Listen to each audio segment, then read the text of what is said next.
Shalom, shalom, Papa Yves. Que la paix, la grâce, la miséricorde de notre Seigneur Jésus-Christ soit multipliée. Je viens avec mon petit témoignage pour parler de la situation de mon couple, de ma relation. Donc, ce qui se passe, c'est que quand je suis venue te voir, quand je suis rentrée en contact avec toi pour la première fois, j'étais très mal en point. J'étais très très confuse parce que je ne m'entendais plus avec mon mari. Je trouvais qu'il me demandait trop pour que la relation fonctionne. Et lui, il estimait que je n'en faisais pas assez, et que j'étais pas assez soumise. Et chacun campait sur ses positions. Donc, ça n'allait pas. Ça n'allait vraiment pas. C'est comme si plus le temps passait, plus l'animosité, la dureté, tout ce qui est, je sais pas trop, augmentait, quoi. Donc, lui m'avait proposé pour que, voilà, on arrête de se faire du mal. Il vaudrait mieux que chacun prenne sa route. Alors moi, dans l'orgueil, j'ai dit, ok, il n'y a pas de souci. Chacun n'a qu'à prendre sa route. Mais au fond de moi, je n'étais pas convaincue que c'était la solution. Voilà pourquoi voilà comment je contacte Papa Yves. Parce qu'au fond de moi, je suis un peu confuse. Je me dis, je laisse la relation couler. Est-ce que je valide tout? Je dis, bon, au revoir, basta. Ou alors, j'essaie quelque chose de nouveau. J'essaye. Est-ce qu'il en vaut la peine? Est-ce qu'il n'en vaut pas la peine? Donc, j'étais dans plein d'interrogations quand je suis allée vers Papa Yves. Donc, Papa Yves a pris de son temps pour m'écouter. Gloire à Dieu. Et le Seigneur, dans sa grâce, m'a permis d'être suffisamment ouverte pour que Papa puisse m'éclairer. Donc après confession, j'ai été sous jeûne, le jeûne de dépouillement, les exhortations, les prières. C'est allé tout doucement. Jusque-là, je ne comprenais pas où j'allais. J'ai dit au point où j'en suis, bon, je n'ai rien à gagner, je n'ai rien à perdre. On y va. Donc voilà comment je suis les exhortations, je suis les enseignements, j'assiste aux vidéoconférences, je fais les devoirs. Déjà, le fait d'avoir les exhortations, tout ça me permettait de lire de lire la Bible et tout doucement de comprendre que le Seigneur en fait m'attend ailleurs. C'est comme si je suis à un point C et le Seigneur m'attend au point A. Donc tout doucement, mon attention a été réorientée vers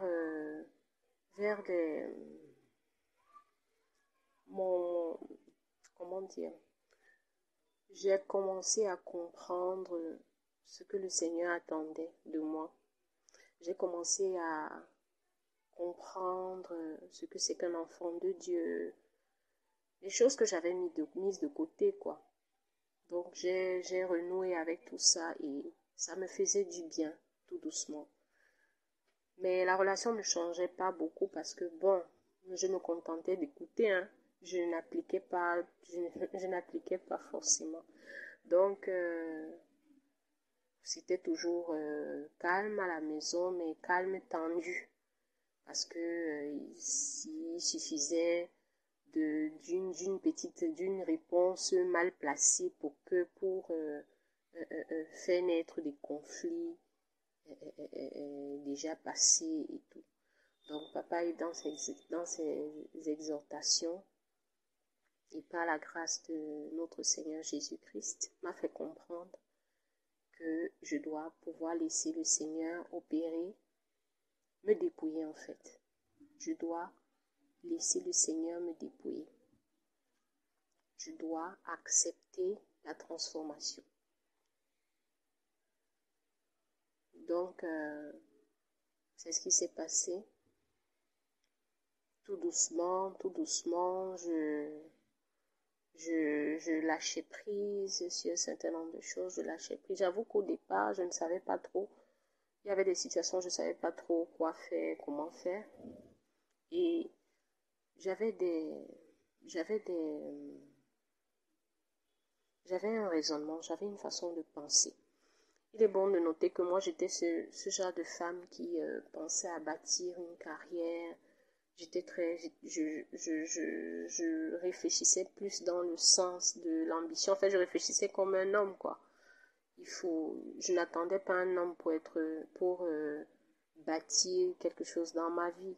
Donc, pour moi, c'était qu'il faut que j'ai mes projets il faut que j'essaye de construire ici, il faut que je fasse ça, faut.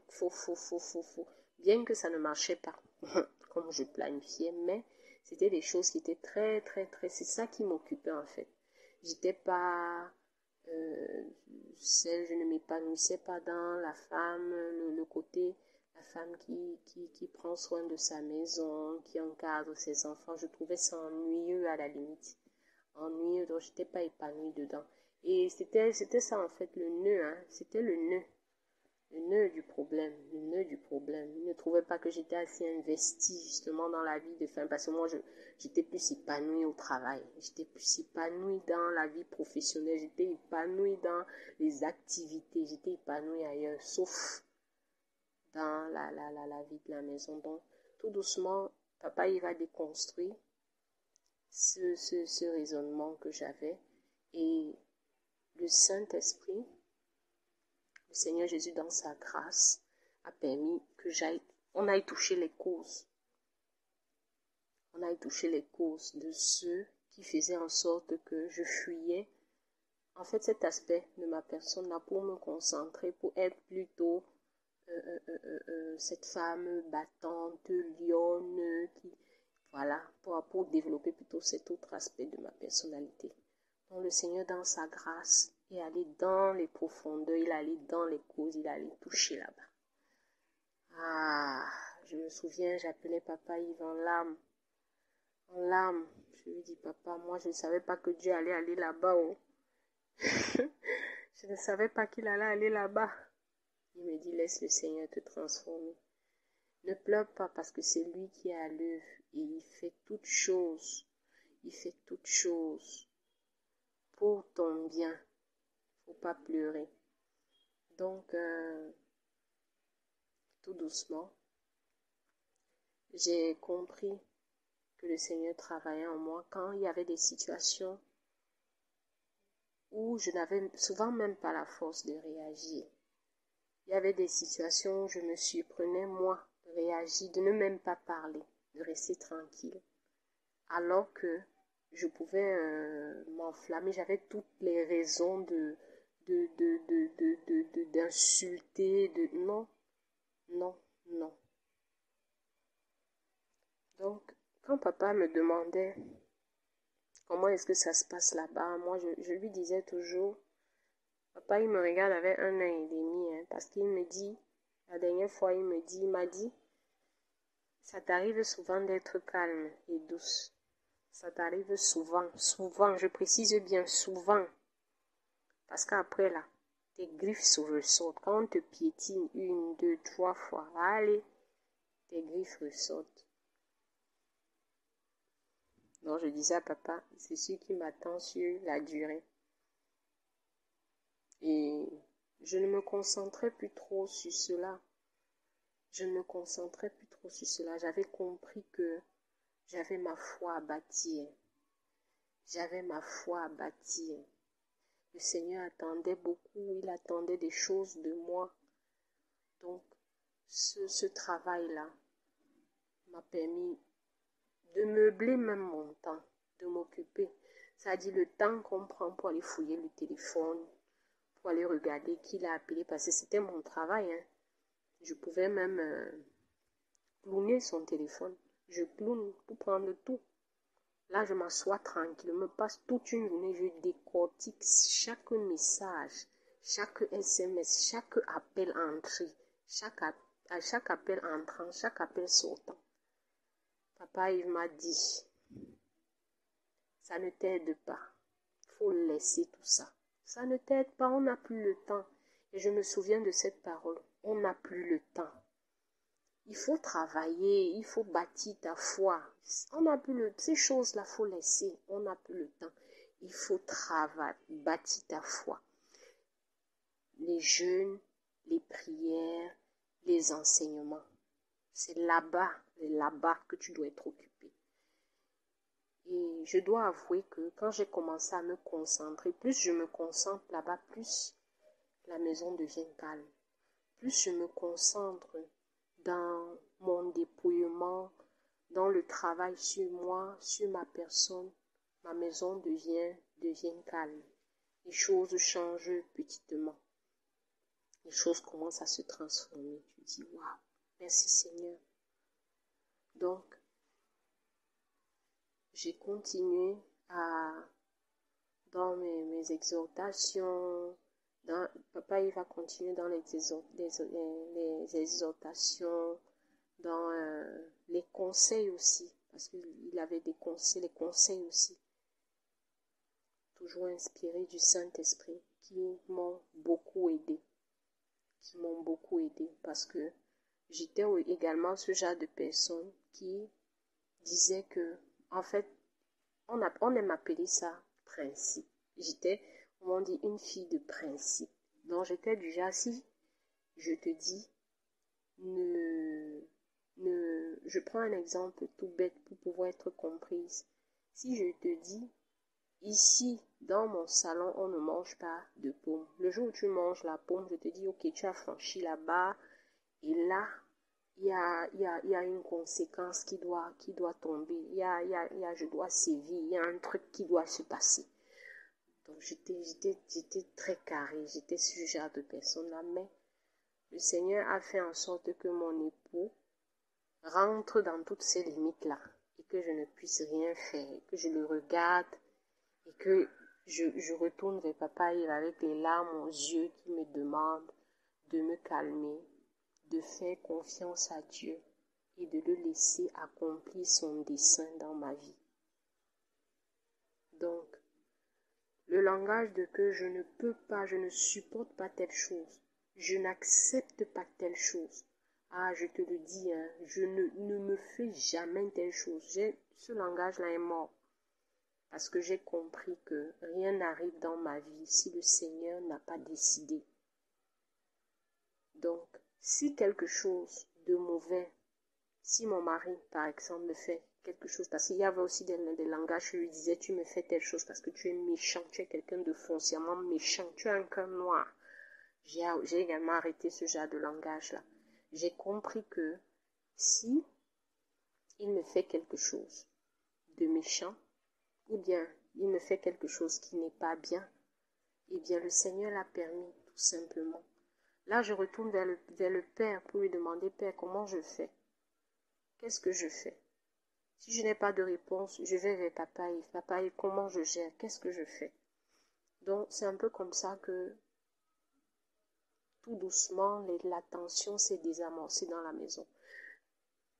Mon mari s'amusait à me mettre, je vais dire quoi, sous tension pour voir un peu est-ce que la fille s'y a réellement changé. Il y avait des actes qu'il posait. Et à chaque fois, quand je veux réagir, quand je regarde son acte, c'est la voix de papa qui revient et qui me dit, faut laisser, remets à Dieu. Faut laisser, remets à Dieu. Et sans même me rendre compte, je suis devenue un instrument de paix dans ma maison. J'ai constaté que quand il arrive même fâché dehors et tout, rien que la façon dont je le reçois, je parle, il y a toujours à manger. Moi qui n'aime pas faire la cuisine, le Seigneur dans sa grâce m'aide à le faire presque tout le temps.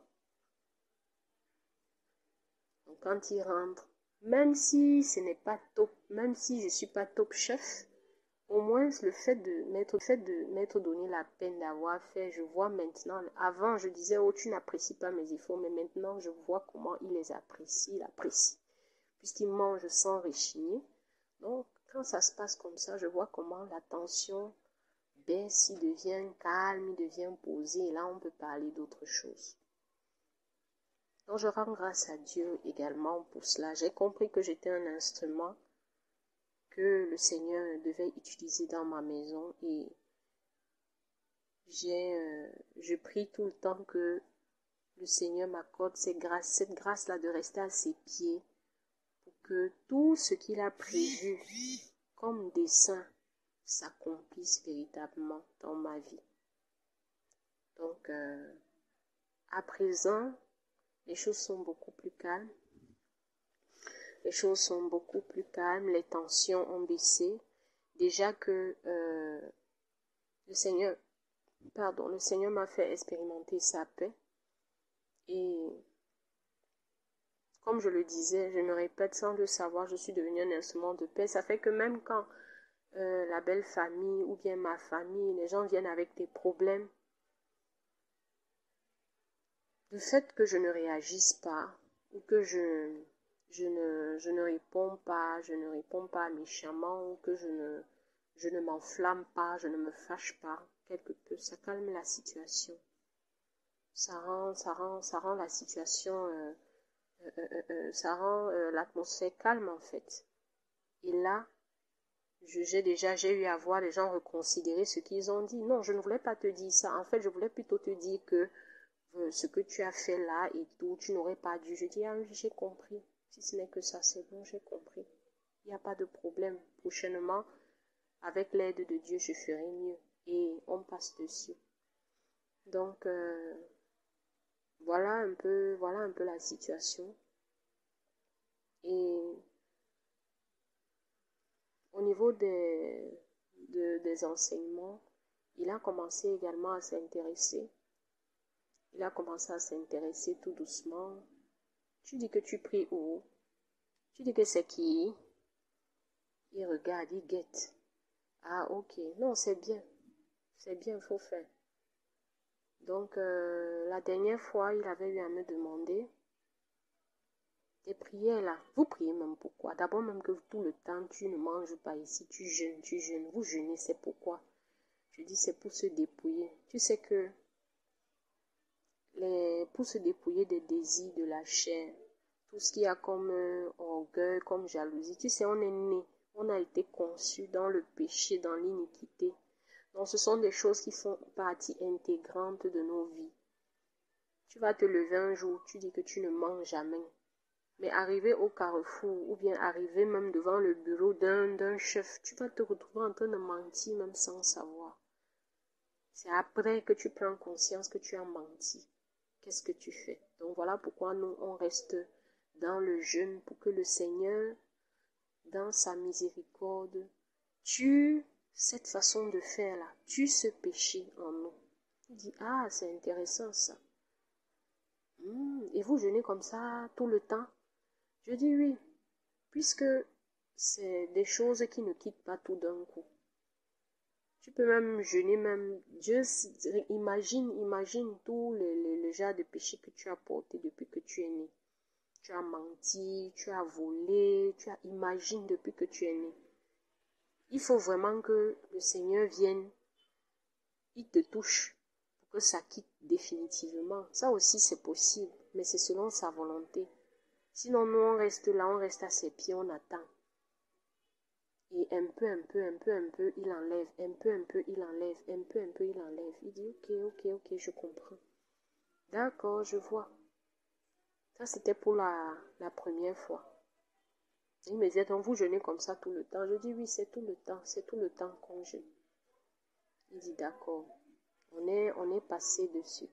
Donc, de temps en temps, là, quand il rentrait du travail, souvent, il venait, je suis en train de faire des enseignements et tout. Il se sert dans la marmite, il ne fait pas de problème et tout. Je dis, ah, Seigneur, merci. Et papa, il m'avait dit que le secret, en fait, bon, c'est pas que c'est le secret, mais c'est ce que Dieu nous demande, la soumission à nous les femmes, d'être soumises. Et il m'avait fait comprendre que la soumission, de manière charnelle, ne peut pas se faire. C'est l'Esprit de Dieu, c'est le Seigneur dans sa miséricorde et dans sa grâce qui t'accorde cette capacité-là à être soumise, comme Sarah l'a été avec Abraham. Charnellement, on ne le peut pas. La soumission, c'est quelque chose de spirituel également. Donc, dans mes prières aussi, à chaque fois, parce que c'est arrivé plusieurs fois que, par exemple, mon mari m'appelle, me demande de venir, viens me tirer, viens baisser le rideau. Je dis, Seigneur, aide-moi à être soumise. Je le dis en baissant les rideaux.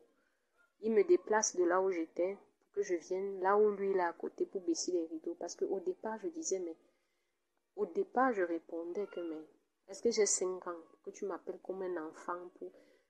Non, papa Yves m'avait fait comprendre que la soumission là, tu dois aussi être un peu comme un enfant. Mais justement, si tu ne pries pas que Dieu t'accorde cette grâce, il t'accorde la grâce d'être soumise, tu ne peux pas, tu ne le peux pas. Humainement, tu ne le peux pas.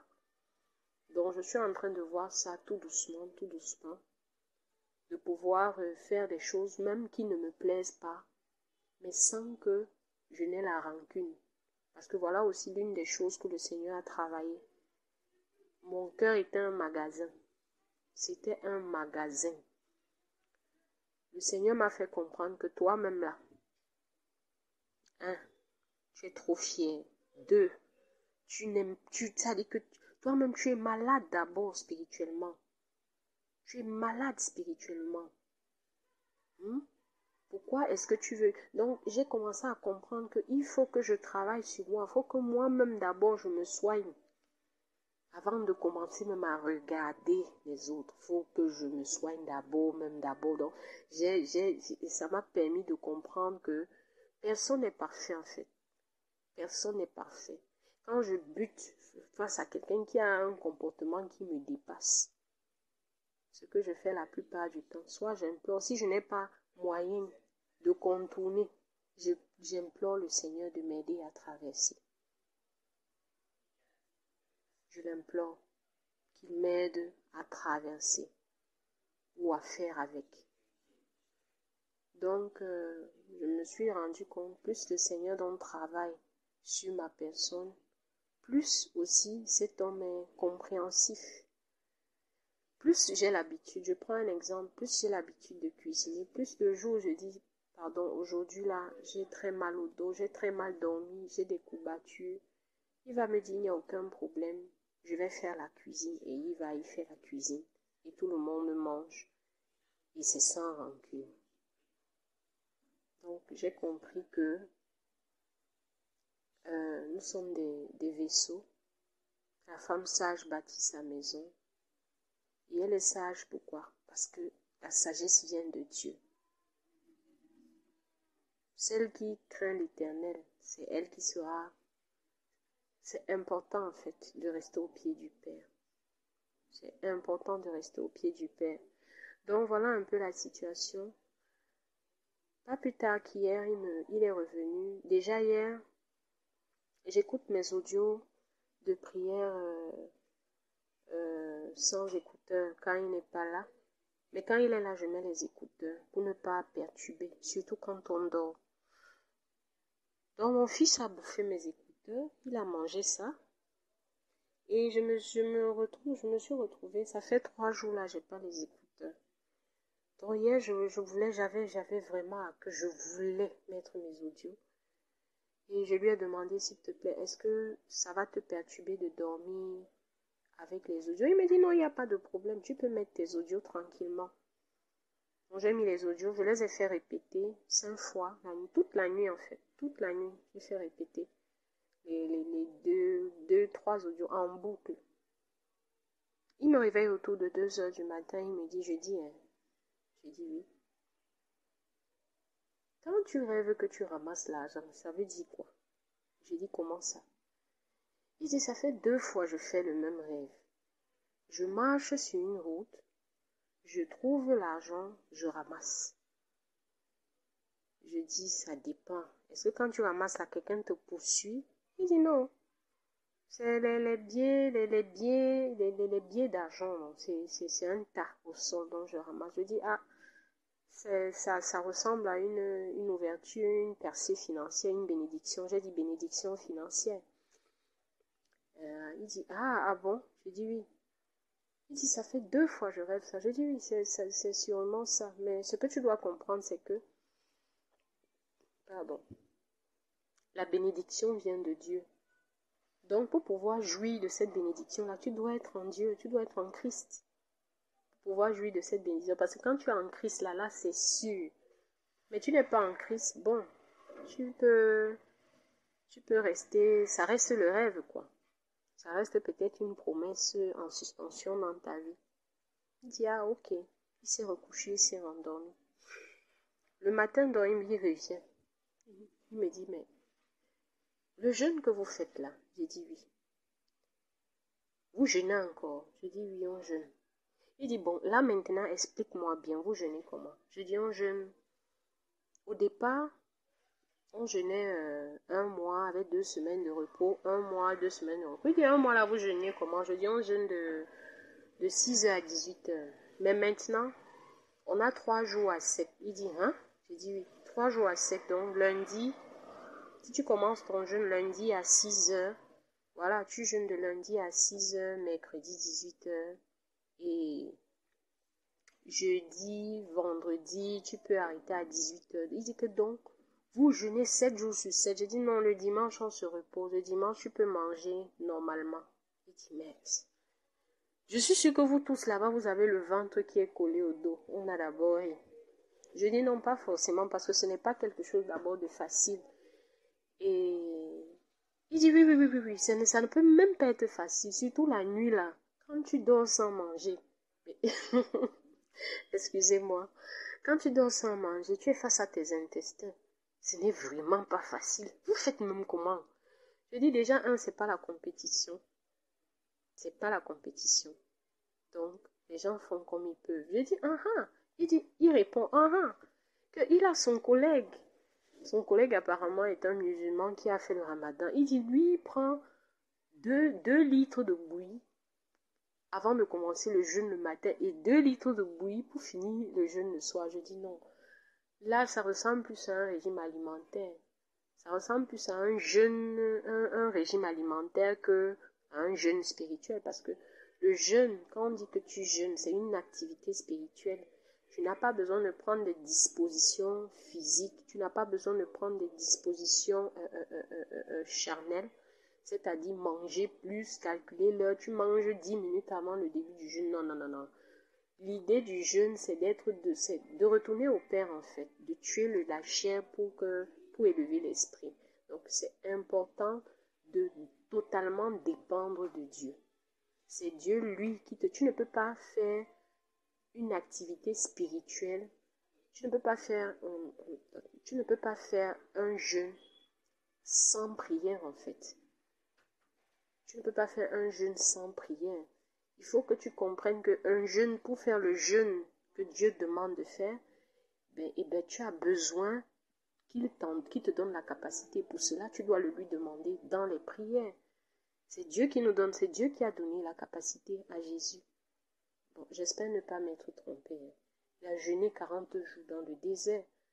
Donc, c'est Dieu qui nous donne cette capacité de jeûner. La capacité là ne vient pas des vitamines que tu as dans le corps ou des nourritures que tu vas manger avant ou après. Le jeûne de Dieu, tu retournes vers lui pour qu'il te donne cette force-là. Il dit, ah, d'accord.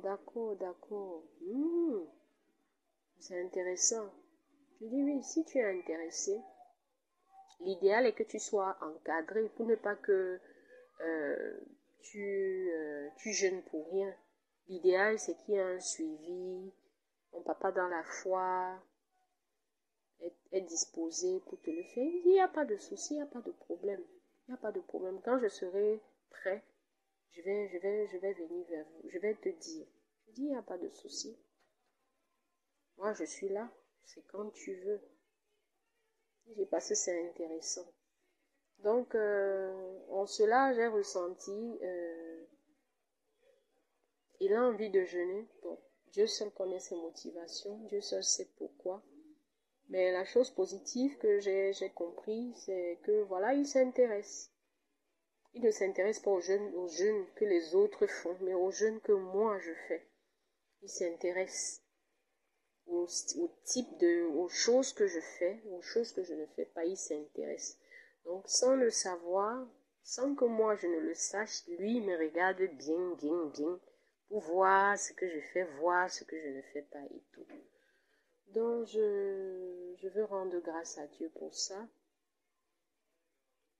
Je bénis vraiment le nom du Seigneur et nous sommes à ses pieds pour que la transformation continue, pour qu'il continue de nous dépouiller, qu'il continue de transformer nos cœurs, qu'il continue de nettoyer nos vies et qu'on atteigne la statue parfaite en Christ.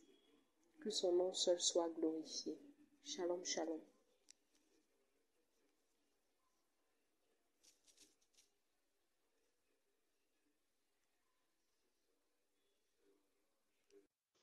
Oui, papa. Le témoignage, là, je vais faire le témoignage au niveau du travail. J'ai été au niveau j'ai eu des postes de responsabilité. Je donnais les ordres, je passais les ordres aux hommes et aux femmes. Je l'ai fait pendant une période et j'aspirais à plus puisque j'étais très ambitieuse. Je me disais, bon, je peux avoir plus. Il y a le potentiel, donc je peux avoir plus. C'est dans les enseignements que tu as attiré mon attention et tu m'as fait comprendre que il y a même des postes qui ne correspondent pas aux femmes. Le monde est, je vais dire quoi, tout est sens dessus, dessous, de nos jours. Il y a des postes qui ne sont pas pour les femmes. J'étais un peu scandalisée parce que moi, justement, j'avais profondément nourri cette idée de la femme qui n'attend pas l'homme pour, voilà, pour s'en sortir. La preuve, quand j'ai épousé mon mari, j'avais déjà mon gagne-pain. Donc, je m'étais à moi-même juré que un homme ne me ferait pas de chantage parce que je donnerais le maximum pour avoir moi-même la politique de mes moyens. Donc, le jour où tu es content, tu veux me faire du bien, tu me fais du bien. Le jour où tu ne me fais pas du bien, je ne souffre de rien. Donc, c'était très ancré en moi, très ancré en moi. Et je puisais dans ça donc pour pouvoir avancer professionnellement parlant. Donc, j'ai eu un poste, mais il était temporaire, où je passais les ordres.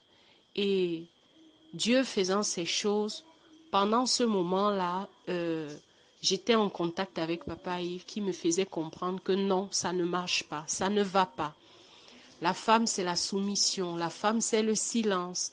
Comment est-ce que tu peux passer un ordre à un homme? Je disais, mais papa, même pour faire des photocopies, même pour qu'il rédige un rapport, je peux lui dire non. Il me dit, papa me dit non, non, non, non, non, non. Ce n'est pas normal, ce n'est pas la volonté de Dieu. Waouh.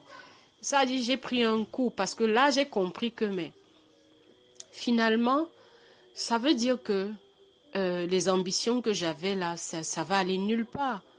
Parce que j'étais plus ambitieuse que mon mari. Je dis, ça va aller nulle part. Puisque j'ai toujours aspiré à ça, à avoir cette autorité-là, à vouloir diriger. J'ai aspiré à ça, à vouloir diriger. Et dans beaucoup de domaines, je dirigeais. Je dis, mais ça, c'est un coup de massue que je viens de prendre là. C'est un coup de massue. Parce que là, ça fait, tu deviens tout petit, tu fais comme l'escargot, tu rentres dans ta coquille. Et j'ai demandé même à papa, est-ce que ça ne se limite pas à l'église, aux enseignements? Papa me dit non. Ce n'est pas aux enseignements à l'église, parce que je sais que non, à l'église, la femme ne prêche pas. Il n'y a pas de, il y a pas de problème. La femme ne prêche pas à l'église. Elle n'a pas droit à la parole là-bas. Ça, j'avais bien compris et j'étais d'accord. Mais je dis, les activités, comment est-ce que... J'ai demandé à papa, mais si j'ai mon entreprise demain, puisque je fais des mains et des pieds pour pouvoir monter une structure, je l'ai demain, qui va passer les autres? Papa me dit, tu vas trouver une figure masculine qui va passer les autres. Sans le cas, sans ça, tu ne rentres pas dans la volonté de Dieu. Souviens-toi, le Seigneur a une façon de travailler, il a une façon de faire. Il y a un canevas. Il n'est pas un Dieu pour mentir. Il ne va pas contre sa parole. J'avoue que là, ça m'a secoué. Ça m'a secoué. J'ai pris même 3 jours pour avaler ça parce que ça ne, c'était en fait toutes mes aspirations, tout ce qui me donnait la rage d'avancer chaque jour là. Papa venait de casser ça comme ça. Donc, je me suis assise, j'ai dit là, et quand dans mon autre audio, quand je disais que j'étais en larmes, là, voilà une des choses qui m'a fait pleurer parce que ça m'a fait tomber, ça m'a renversé. Je me suis dit, mais Seigneur, qu'est-ce que je deviens alors? Je vais où? Parce que au moins, tu te lèves le matin, tu as cette ambition-là, tu as quelque chose qui te fait, tu te lèves, tout doit être centré sur le Seigneur. Je dis, Seigneur, au secours, au secours. Est-ce que je vais m'en sortir? Est-ce que... Waouh, waouh, waouh, waouh. Ce n'était pas... Ce n'est même pas facile. Quand je dis ce n'était pas ça, ça laisse croire que j'ai transcendé cela. Non. Parce que je rends grâce à Dieu parce que je suis toujours dans le processus. Et plus je demande au Seigneur de m'aider, plus... C'est-à-dire, il y a d'autres formes d'autorité, comme il y avait des dossiers que je suivais et tout. Et Dieu a placé des hommes justement devant qui ont été proposés pour m'aider. J'ai très vite validé. J'ai dit oui, il n'y a pas de problème, il n'y a pas de problème. Donc j'ai compris que le Seigneur, lui, il a mis sa main pour que les choses aillent selon sa volonté. Il y a des domaines encore où je garde l'œil. Je garde juste l'œil, mais j'ai compris que je ne dois plus imposer ma volonté. Je ne dois plus parler fort, comme on dit ici au bled, comme on dit ici au Cameroun. Je ne dois plus parler fort. Je suis obligée de, quand il y a des hommes, je suis obligée de, voilà, faire passer les idées de manière interposée, avec beaucoup de tact, selon que le Seigneur me permet, jusqu'à ce que je sois retirée définitivement. Donc, là, c'est au niveau des affaires parce que il y a les affaires familiales et il y a le côté professionnel. Côté professionnel, je suis rentrée dans ma coquille tranquillement. Les propositions de poste, j'ai dit à mon supérieur, ça ne m'intéressait pas de proposer d'autres personnes. Ça a choqué plus d'un. Genre, mais qu'est-ce qui se passe? Je dis non, c'est bon, je vais me concentrer ailleurs. Je me concentre, je me concentre sur d'autres choses. Les propositions, c'est bon, je ne suis pas intéressée. Donc, vous pouvez proposer d'autres personnes, ça ne me dérange pas. Les affaires familiales, bon, de temps en temps, je délègue, je peux pousser 1, 2 personnes devant. Bon, je fais selon que le Seigneur me permet. Je fais selon que le Seigneur me permet. Mais j'avoue que ça, c'est l'une des pilules les plus difficiles que j'ai eu à avaler dans les enseignements de papa Yves. Ça, j'avoue que ça m'a fait pleurer. Ça m'a fait pleurer. Parce que c'est comme la moelle épinière qu'on a tirée. Ça m'a fait couler des larmes. Je me suis dit, mais ça me rend vulnérable en fait. Et j'ai toujours caché ou fui ce côté vulnérable. Et j'ai compris que le Seigneur me voulait nue. Et c'est ça que j'ai dit. J'ai dit à papa, et moi je ne savais pas que le Seigneur allait aller de ce côté-là, parce que là, il me déshabille. Papa Yves me dit, laisse le Seigneur travailler, laisse-le faire. Donc, je suis toujours en plein processus et je ne peux que rendre grâce à Dieu parce que ce que je pensais que je ne pouvais pas supporter, que je ne pouvais pas faire, une fois de plus, me voici dedans.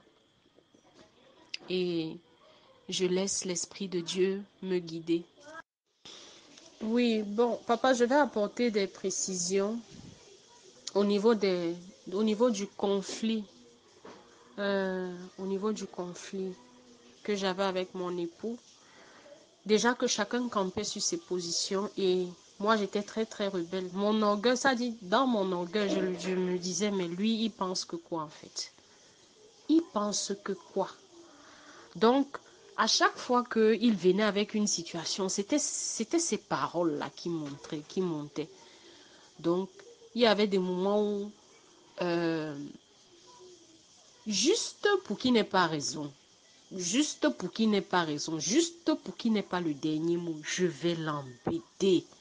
Et ça faisait que parfois, il ne rentrait pas directement. À un moment donné, j'avais fait ce constat, il ne rentrait pas directement à la maison. Et quand il rentrait, il puait l'alcool, il était toujours sourd. Déjà que c'est quelqu'un qui a un faible pour l'alcool, mais là, c'était poussé. Et j'ai commencé à m'inquiéter pour sa santé. Je me suis dit, mais attends, on va où là? Faut pas qu'un jour il se couche ici, il se réveille le matin. Pour se réveiller le matin, ça c'était avant d'appliquer les enseignements de papa. C'était avant. J'ai commencé à m'inquiéter un peu pour sa santé. Me dire, mais c'est pas bon du tout, c'est pas la solution.